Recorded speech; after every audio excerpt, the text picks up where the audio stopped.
बिस्मिल्लाहिर्रहमानिर्रहीम। अस्सलाम वालेकुम। आज हम बना रहे हैं स्ट्रॉबेरी केक। इसे बनाएंगे हम without oven. Cake without oven हम बेक कर रहे हैं। इससे सबसे पहले हम कढ़ाई को रेडी कर लेंगे प्रीहीट करने के लिए, और इसके ऊपर नमक वगैरह कुछ नहीं रखेंगे। स्टैंड रखने के बाद कोई भी आपके पास देगची का ढक्कन हो या फ्लैट प्लेट हो वो रख दीजिए। इसे कवर करके इसका स्टीम होल इसको भी बंद कर देना है। और ये देखें, सबसे बड़े बर्नर की फ्लेम बिल्कुल दम की है। इसके ऊपर हम इसको प्रीहीट करेंगे। यहाँ मैंने लिए हैं 4 अंडे, इनको जर्दियों से अलग कर लिया है और ये रूम टेम्परेचर पे होने चाहिए। इसमें शामिल करेंगे हम 1 ग्राम क्रीम ऑफ टार्टर। अब इसमें 100 ग्राम्स पाउडर्ड शुगर शामिल करते जाएंगे। 100 ग्राम्स पाउडर्ड शुगर ये हाफ कप है, मेजरिंग कप्स इसके बराबर है। अगर आपके पास क्रीम ऑफ टार्टर नहीं है तो आप इसकी जगह 1 टीस्पून वाइट विनेगर या 1 टीस्पून फ्रेश लेमन जूस इस्तेमाल कर सकती हैं। अब हम इसमें ग्रेजुअली पाउडर्ड शुगर शामिल करते जाएंगे और इसे हाई स्पीड पर बीट करते जाएंगे यहाँ तक कि इसका वॉल्यूम डबल भी हो जाएगा और इसका टेक्सचर फोमी हो जाएगा।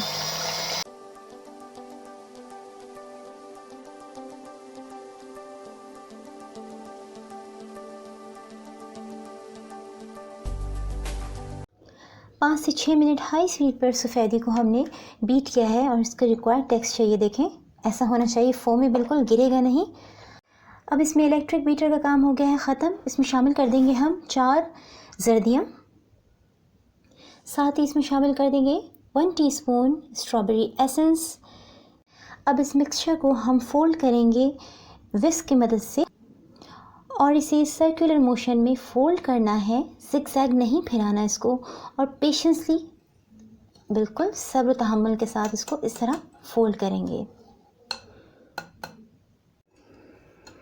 अंडे और सफ़ेदी के मिक्सचर को फोल्ड करने में हार्डली 1 मिनट लगा है। अब हम इसे एक साइड पर रख देंगे और इसका मैदा रेडी करेंगे। 100 ग्राम मैदा मेजरिंग कप्स के हाफ कप के बराबर है। मैदे में शामिल कर देंगे 1 teaspoon baking powder, half teaspoon baking soda, नमक 1 ग्राम। इसे अच्छी तरह मिक्स कर लेंगे सबको और 2 से 3 मरतबा इसे दोबारा से छन्नी में छान लेंगे। मैदे को इस मिक्सचर में थोड़ा थोड़ा शामिल करते जाएंगे इस तरह और फोल्ड करते जाएंगे सर्कुलर मोशन में, यानी दायरे की शक्ल में। ज़िगज़ैग इसको हम नहीं घुमाएंगे और सब्र तहम्मुल से इसको बिल्कुल आहिस्ता आहिस्ता देखें इस तरह मिक्स करना है।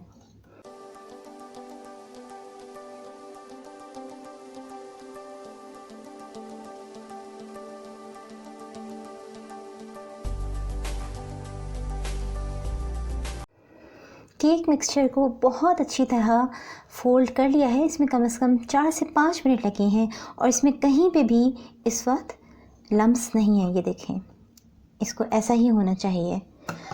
अब स्पैचुला की मदद से इस मिक्सचर को कॉर्नर से हटा के हम इसमें 30 सेकंड हार्डली इसको अच्छी तरह फोल्ड कर लेंगे ताकि बॉटम से भी हमें चेक हो जाए कि कुछ ड्राई इंग्रेडिएंट ना रहे।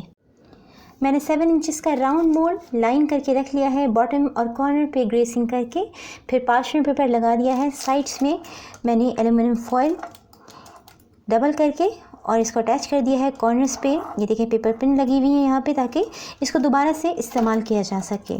अब हम इसमें केक मिक्सचर को ट्रांसफ़र करेंगे।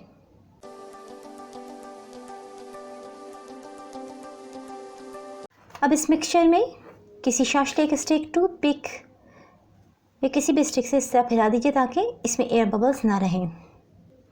अब इसे करेंगे टैप।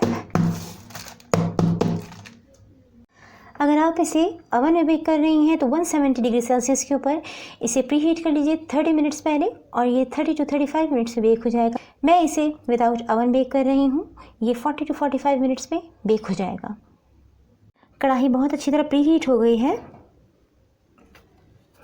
इसमें कार्डबोर्ड रख देंगे ताकि केक इवनली बेक हो। बहुत ध्यान के साथ केक मोल्ड इसमें रख देंगे, इसे कर देंगे कवर और 40 to 45 मिनट्स तक इसका बेक होने का इंतज़ार करेंगे। स्ट्रॉबेरी स्पंज को बेक होते हुए 45 मिनट्स हो गए। अब हम इसे चेक करते हैं। ये देखिए अच्छी तरह बेक हुआ लग रहा है, बट हमें इसे टेस्ट करना बाकी है। किसी शाशले के स्टिक से या टूथपिक से बिल्कुल ड्राई है। अब हम इसे फ्लेम ऑफ करके बाहर निकालेंगे। स्पंज को आप ठंडा होने देंगे, लेकिन ठंडा होने से पहले इसका जो एल्युमिनियम फॉइल है इसको रिमूव कर देंगे। बहुत ज़्यादा हीटअप हो रही है, इससे ये होगा कि जल्दी रूम टेम्परेचर पे आ जाएगी। अब इसे कवर करके रूम टेम्परेचर पे आने का इंतज़ार करेंगे, उसके बाद इसकी फ्रॉस्टिंग स्टार्ट करेंगे। स्पंज रूम टेम्परेचर पे आ गया है। अब हम इसे डीमोल्ड करेंगे और इसकी शीट्स निकालेंगे।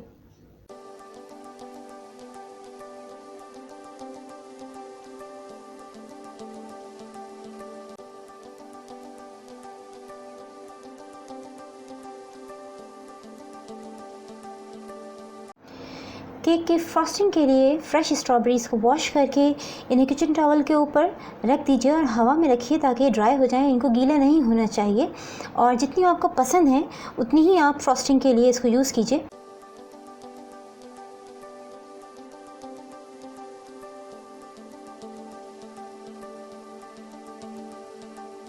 फ्रॉस्टिंग के लिए 1 कप स्ट्रॉबेरीज़ चॉप कर ली हैं, इन्हें फ्रिज में रख देते हैं और इसके लिए व्हिपिंग क्रीम विप कर लेते हैं। बोल में यहाँ पे मेरे पास थोड़ी सी व्हिपिंग क्रीम विप की हुई है ये, और बच जाए तो इसे फ्रिज में रख दीजिए, फ्रीज़र में रख दीजिए। मैंने इसको फ्रीज़र से निकाल के 1 रात पहले फ्रिज में रख दिया था। अब ये ठंडी है, जमी हुई नहीं है। इसमें थोड़ी सी हम व्हिपिंग क्रीम और शामिल कर देंगे, करीब ½ कप से थोड़ी ज़्यादा, और इसे विप करेंगे। 4 से 5 मिनट व्हिपिंग क्रीम को हाई स्पीड पे बीट किया है, वॉल्यूम में ट्रिपल हो गई है और इसका टेक्सचर फोमी हो गया है।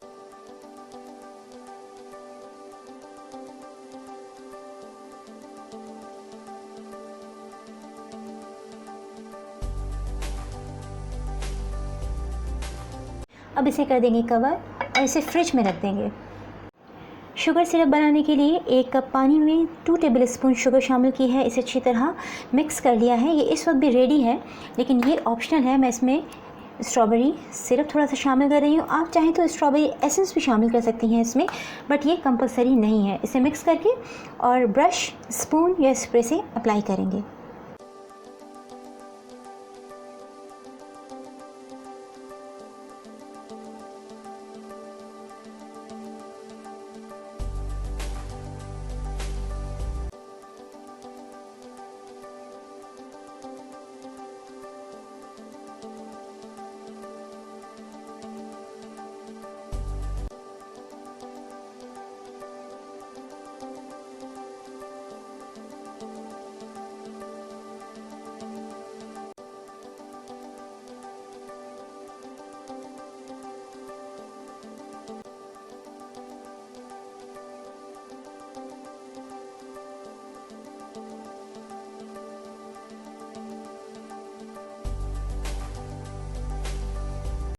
केक की बेस हमने रेडी कर ली है। अब इसकी फाइनल टॉपिंग से पहले हम इसे सेटल करने के लिए 30 मिनट फ्रिज में रखेंगे। 30 मिनट में केक स्टेबल हो गया है। अब हम इसकी डिटेलिंग करेंगे।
यमी स्ट्रॉबेरी केक रेडी है। ये इस रेसिपी से बहुत टेस्टी बनता है। इस रेसिपी को ज़रूर ट्राई कीजिए। पसंद आए तो इसे अपने फ्रेंड्स और फैमिली मेम्बर्स के साथ शेयर कीजिए। मेरी रेसिपी को लाइक कीजिए, चैनल को सब्सक्राइब कीजिए। अपना बहुत ख्याल रखिएगा। अल्लाह हाफ़िज़।